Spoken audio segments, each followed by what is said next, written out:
Pronti? 1, 2, 3.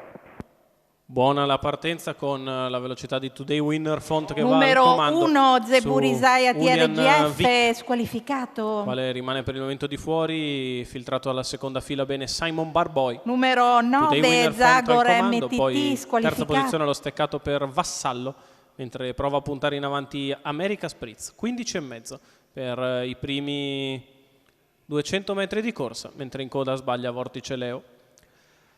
Today Winner Font in vantaggio, numero si presenta 5, Simon Barboy Spritz, che chiede e ottiene strada, mentre ha sbagliato anche America Spritz.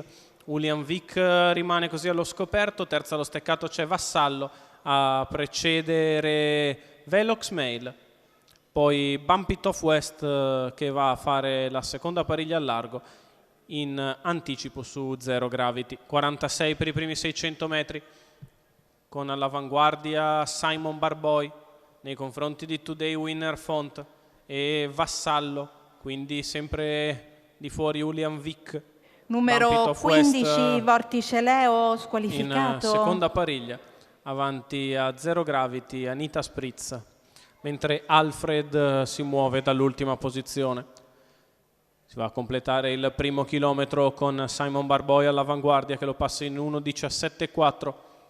Seconda posizione sempre per Today Winner Font, di fuori Julian Vick, avanza Bump It Off West in terza ruota che aggira Julian Vick e si va a portare a diretto contatto di Simon Barboy.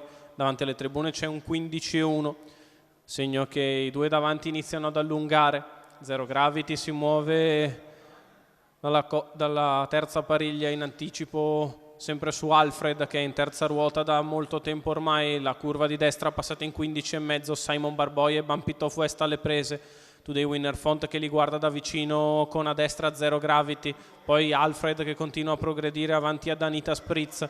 Quando siamo a 400 dalla conclusione, Bump It Off West attacca con decisione Simon Barboy, mette mezza avanti all'avversario, il miglio in 2,2,5. Mezza lunghezza di vantaggio per Bump It Off West che è sempre al largo di Simon Barboy e tende a passare. Poi Zero Gravity e Today Winner Font, la piegata conclusiva con Bump It Off West che è passato in vantaggio su Simon Barboy. Today Winner Font e Zero Gravity, Bump It Off West che deve gestire quella lunghezza da Simon che prova a riproporsi al suo interno, ma Bump It Off West ha vinto nei confronti di Simon Barboy. Al terzo posto Today Winner Font.